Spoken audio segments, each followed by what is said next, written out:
Bonjour, aujourd'hui je vous propose de continuer notre petit coup d'œil donc sur Sherman Leader et on va donc passer à la première semaine de la campagne. Première chose à faire lors de cette première semaine, c'est de tirer une carte conditions spéciales et elle va s'appliquer donc à la campagne, tout du moins à la semaine à venir. Donc leadership gagne, donc on gagne un point pour chaque bataillon que nous allons détruire. Ces points qui nous servent donc à acheter les cartes que nous allons affronter. Donc, comme me l'indique ici ma carte d'objectif, j'ai 7 points qui me sont alloués par semaine. Donc, j'en avais 2 de reste, 7, 8, 9. J'ai donc 9 points pour débuter cette semaine. Je vais donc maintenant choisir quelles sont les unités qui vont combattre. Quelles sont les unités que je vais combattre. Pour cela, je prends donc les cartes de bataillon et je regarde. Donc, j'ai envie d'attaquer Enemy Transit. Donc, ça va me coûter 1 point par attaque. Donc, il y a 3 bataillons. Je ne vais pas être gourmand, je vais en prendre que 2. Donc, je vais choisir le 2A. Donc, voilà, le 2A et le 10A. Voilà, les deux qui sont là. Les autres, je les mets de côté, ça sera donc pour plus tard. Je jette rapidement un coup d'œil sur les forces que je vais devoir affronter. Donc ici, 10A, donc on voit là les forces en présence. Et 2A. 2A, ça va être la partie la plus difficile. Je pense que je vais commencer par eux parce qu'ils ont 4 tanks. Donc voilà, donc c'est les cartes que je vais devoir affronter pendant donc, cette première semaine. Je les mets donc de côté. Vu les forces en présence, je vais choisir donc d'envoyer les troupes suivantes. Donc, d'abord, un char léger, le Stuart. On va envoyer aussi un anti-char. Un autre char, cette fois-ci un Sherman, parce qu'il va y avoir quand même 4 chars à défaire. Je veux m'assurer de pouvoir les détruire, parce que je ne sais pas sur quoi je vais tomber, donc je prends une équipe anti-tank expérimentée. Je vais prendre aussi une équipe de mortier, une mitrailleuse et un peloton donc de fusiliers. Voilà. Maintenant, je vais leur assigner à chacun un commandant. Donc voilà, j'ai assigné mes commandants. Vous remarquerez que chaque commandant est assigné donc à une unité spécifique. On ne peut pas mettre n'importe qui avec n'importe quoi. Par exemple, ici, Andy, on voit que Armor correspond donc à son rôle. Donc lui sera le commandant du Sherman.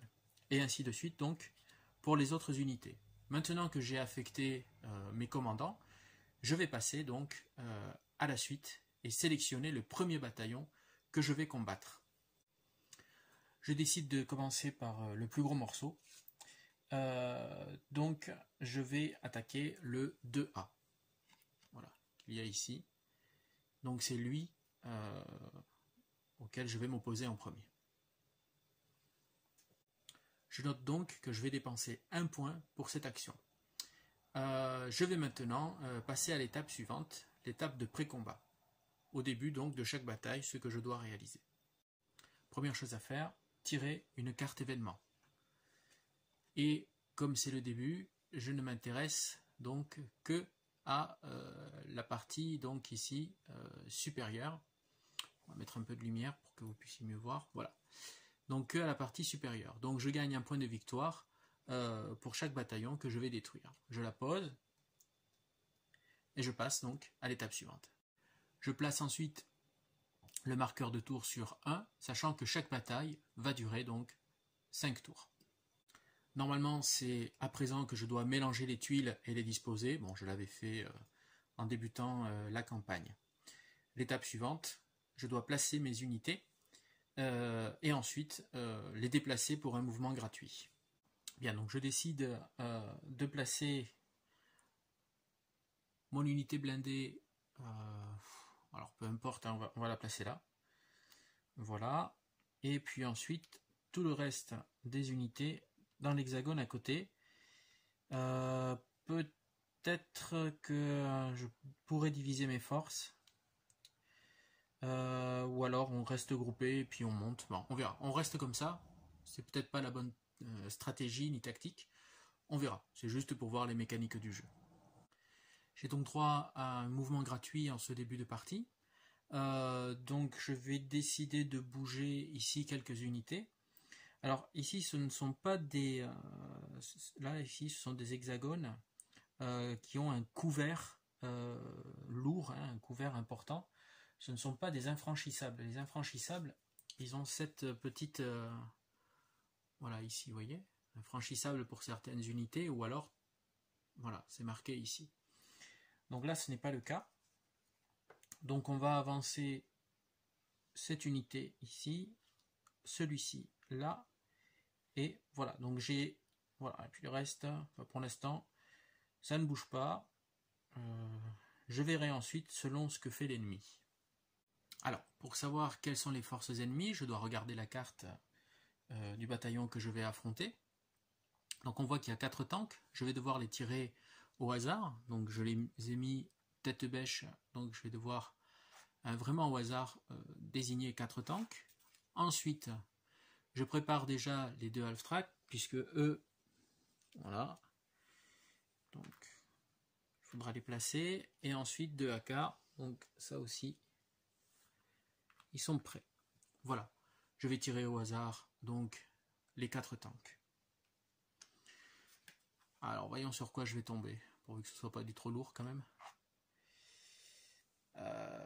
Donc un Panzer 4. Un autre Panzer 4. Un Panzer 3. Allez, au hasard, on va aller par là. Aïe, aïe, aïe. Un Panther. Bon, je crois que il va être difficile de gagner. Bon, on verra. Étape suivante. Placer donc ces unités sur le champ de bataille. Pour cela, j'ai une table qui est juste au-dessus, alors que vous ne voyez peut-être pas. Je vais déplacer un tout petit peu la caméra pour que vous voyez. Donc voilà, donc vous avez une petite table en haut, juste là.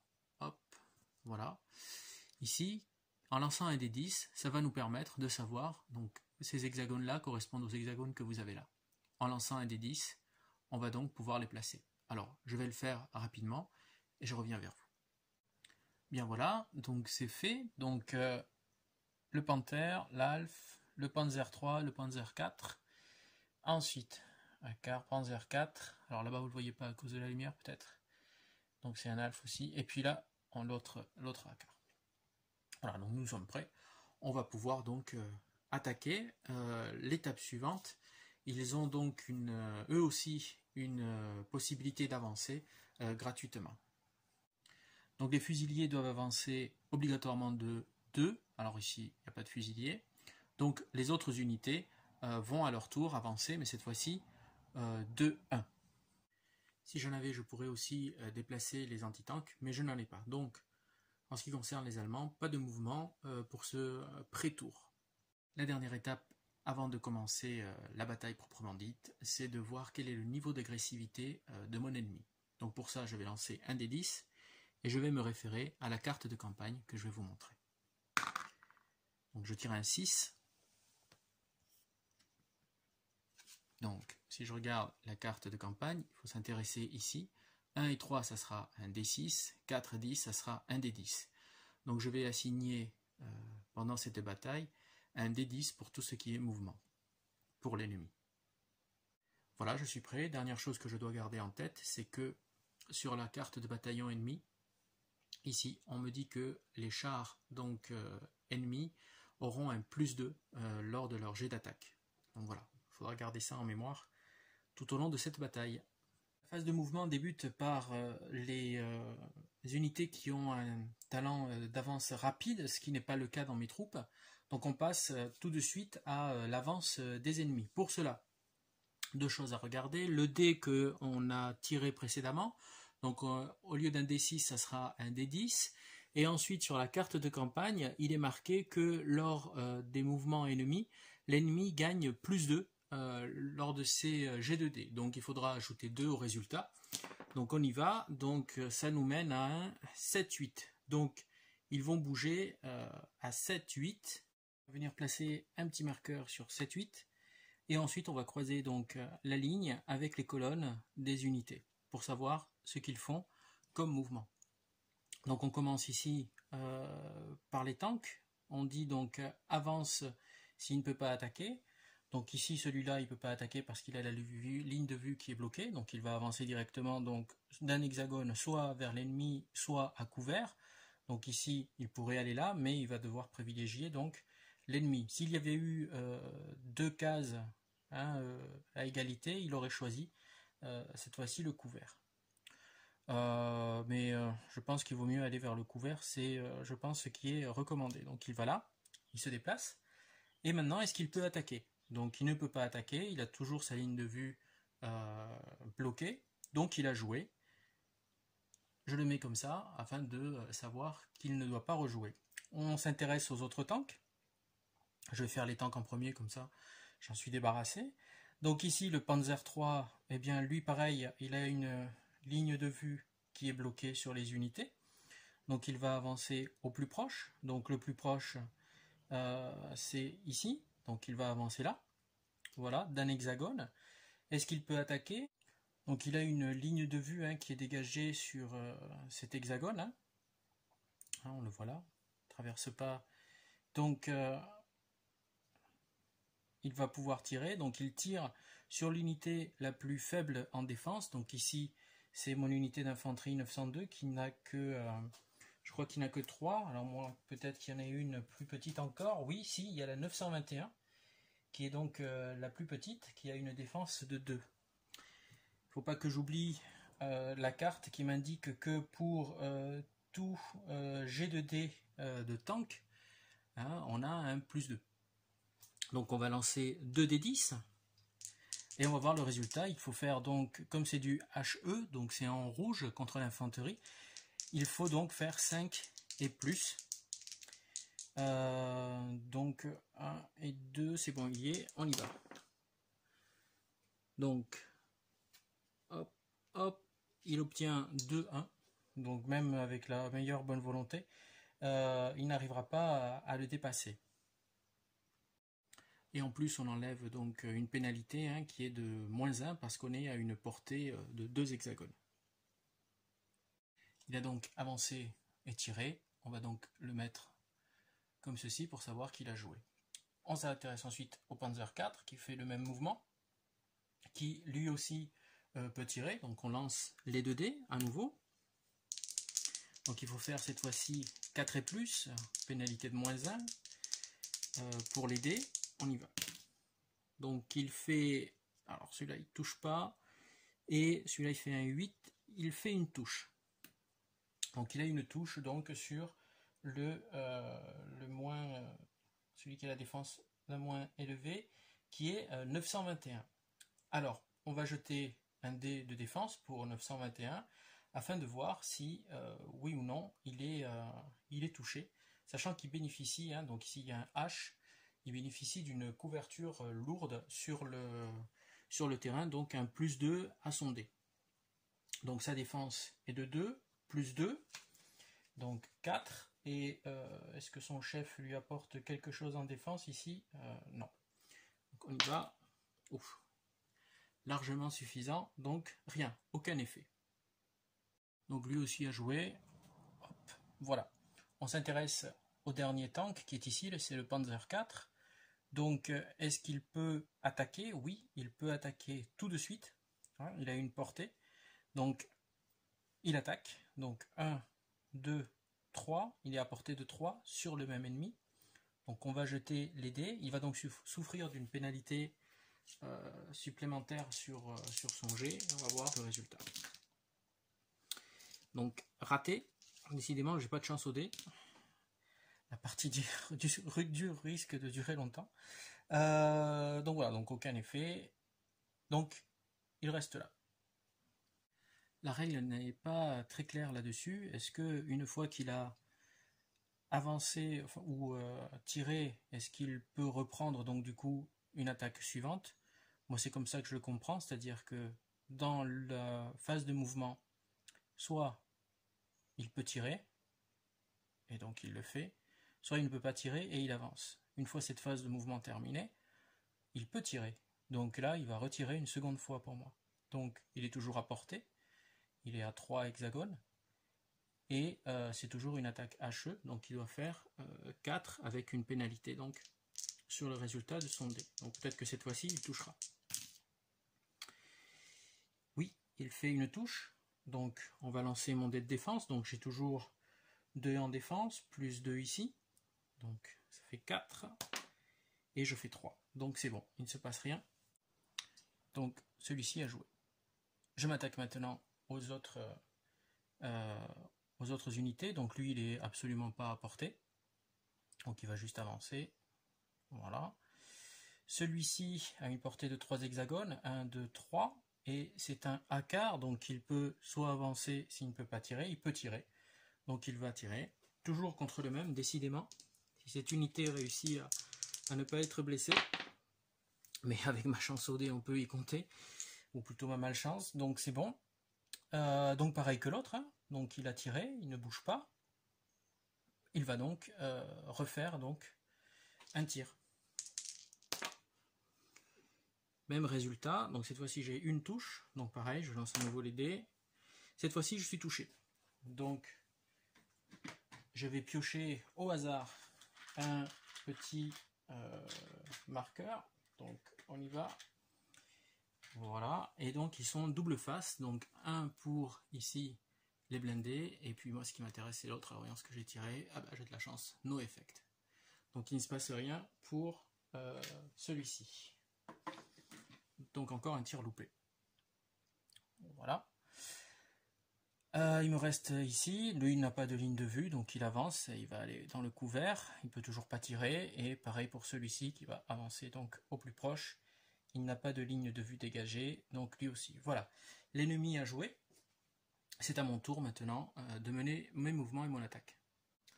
Donc je décide de bouger tout d'abord mon Sherman qui est ici, commandé par Eandi, donc on va l'avancer dans le couvert lourd, ce qui nous permet d'être donc à portée. Je vais avoir -1 en attaque parce que j'ai bougé. Donc je vais essayer de tirer sur le Panzer 3, sur le Panzer 4 qui est ici. Comme je suis éloigné, je vais avoir une pénalité. J'ai donc un -1 pour la distance. J'ai ensuite un -1 parce que j'ai bougé et j'ai un +1 apporté par mon chef. J'attaque donc à 5. Donc je lance mes 2 dés et en espérant que ce soit au moins une touche. Ben non, c'est 2 touches. Donc ici, le jet de défense pour lui, il n'y a pas de couverture, hein. Donc il lance et il doit faire 3 au moins, et c'est raté. Donc lui est détruit. Un tir au but. Voilà. Donc pour lui c'est bon. J'active l'unité suivante, je vais faire bouger ici mon canon. Alors lui, s'il bouge, il ne peut pas faire les deux, il ne peut pas bouger et attaquer, donc il va juste bouger, il va se mettre à portée pour les prochains tirs. Je vais ensuite, lui par contre peut, hein, mon autre char, il va donc bouger aussi et il va se mettre, alors j'ai le choix mais je pense que je vais le mettre ici, voilà, et il va tirer sur le Panzer 3 qui est là-bas. Donc il s'agit de Stuart. Voilà, donc le Stuart que vous avez ici, avec 7 pour attaquer, et -1 lorsqu'il attaque en bougeant, et son chef. Donc je jette les 2 dés. Une touche qu'il va essayer de parer, donc il est à 3, il n'a pas de couvert, donc voyons, et c'est raté. Donc lui aussi est détruit, donc très très bon tir pour ces 2 unités, donc voilà, il a terminé. Maintenant, je pense qu'ici mon mortier va faire mouvement. Alors je vais regarder exactement sa portée pour le tour d'après, parce que de toute façon il ne peut pas bouger et tirer, mais je voudrais le faire se rapprocher donc de là-bas, du danger qui est là-bas, parce qu'il n'y a personne qui défend vraiment. Donc je vais le bouger ici, Voilà, et donc il aura bougé. Pour les autres, donc lui aussi a tiré. Pour les autres, je vais faire mouvement, tout simplement, ou non, je vais les laisser là, je ne vais rien faire avec eux. De toute façon, ils n'ont pas la portée suffisante pour faire feu. Donc voilà, on va s'arrêter là pour mes unités. On avance alors le compteur du tour. Donc on commence le tour 2 de cette bataille, sachant qu'elle va durer 5 tours. Et on recommence donc les mêmes actions que l'on a réalisées au début. Donc voilà, je vous remercie d'avoir suivi ce rapide petit coup d'œil sur donc les mécaniques du jeu Sherman Leader de chez DVG, donc un jeu en solitaire. Et je vous dis à une prochaine fois pour un autre jeu. Merci, au revoir.